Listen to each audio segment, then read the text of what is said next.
आज जो तुम कहानी सुनोगे उसके बाद शायद तुम रात को कभी भी अकेले किसी पेड़ के पास रुकने की हिम्मत नहीं करोगे, क्योंकि कुछ पेड़ सिर्फ पेड़ नहीं होते, उनके जड़ों में खून की कहानियां छिपी होती हैं जो कभी खत्म नहीं होती। ये कहानी एक ऐसे ही पेड़ की है जो इंसानों को अपने अंदर समा लेता है।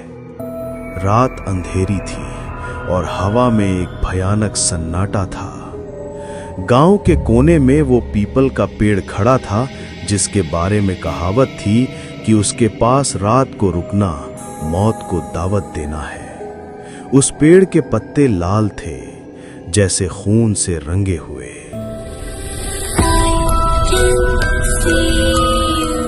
कविता और उसका पति सतीश नए नए गांव आए थे।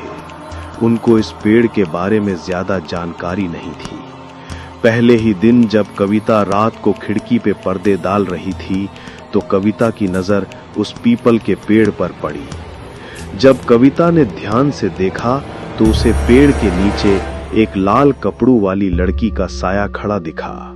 उसकी आंखें अंगारों की तरह जलती हुई थीं।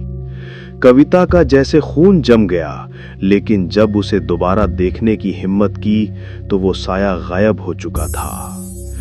दूसरे दिन उनके पड़ोसी रवि और उसकी बीवी समीरा मिलने आए। कविता ने जब ये बात समीरा को बताई तो समीरा ने डरते हुए कहा, इस पेड़ के पास कोई नहीं जाता। लोग कहते हैं यहाँ एक लड़की को जिंदा दफनाया गया था। उसका खून पेड़ की जड़ों तक उतर गया और तब से ये लाल हो गया है। रवि ने इस बात को अंधविश्वास कहा और हंसकर टाल दिया। उसी शाम रवि का दोस्त रेयान नए घर की बधाई देने रवि से मिलने गांव आया। रेयान ने पेड़ के बारे में कहीं से सुना था और वो उस पेड़ को देखना चाहता था।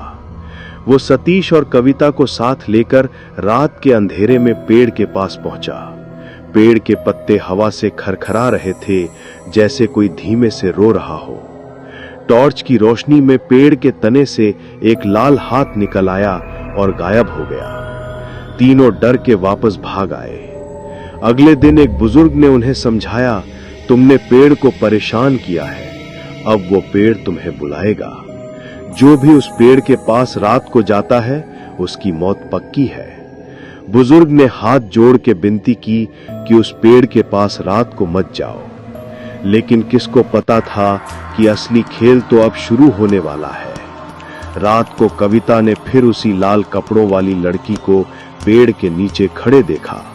उसका चेहरा जला हुआ था, आंखें खून से लथपथ। लड़की ने कविता को अपने पास बुलाया। कविता धीरे धीरे अपने घर के निकलकर उस पेड़ की तरफ बढ़ने लगी। जैसे कविता उस लड़की के इशारे पर चल रही हो, जैसे ही कविता उस पेड़ के पास पहुंची तो लड़की ने कविता को पकड़कर पेड़ के अंदर समा लिया। सुबह सतीश ने देखा कि कविता का दुपट्टा पेड़ की जड़ों में फंसा हुआ था, जिस पर लाल खून के निशान थे। रेयान ने गुस्से से कहा, अब इस पेड़ का कुछ करना होगा। बुजुर्ग ने उन्हें एक मंत्र दिया, लेकिन साथ ही चेतावनी दी, मंत्र बोलते वक्त अगर तुम्हारा जज्बा टूटा तो पेड़ तुम्हें जीने नहीं देगा। रात को सतीश और रेयान पेड़ के पास पहुंचे। पेड़ से खून टपक रहा था। सतीश ने मंत्र पढ़ना शुरू किया, लेकिन तभी पेड़ से कविता की आवाज आई, मुझे बचाओ। रेयान ने मंत्र पढ़ना छोड़ दिया। अगले ही पल एक लाल हाथ पेड़ से बाहर आया और सतीश को अंदर खींच लिया। उसकी चीख गांव के हर कोने में गूंज उठी। सतीश का दोस्त रेयान डर के मारे उस गांव से उसी वक्त चला गया और कभी लौट के नहीं आया। आज भी लोग कहते हैं कि रात को वहां से गुजरते वक्त कविता और सतीश की आवाज सुनाई देती है, सुन रहे हो, मुझे बचाओ। और वो पीपल का पेड़ आज भी खड़ा है, अपने अंदर कई राज छुपाए हुए। कहीं ऐसा ना हो कि अगली बार कोई उसे सुन ले। दोस्तों, कमेंट्स में जरूर बताएं कि अगर आप रवि की जगह होते तो आप क्या करते। उम्मीद करता हूं आपको आज की कहानी पसंद आई होगी। वीडियो को लाइक और चैनल को सब्सक्राइब करना ना भूलें। Good night.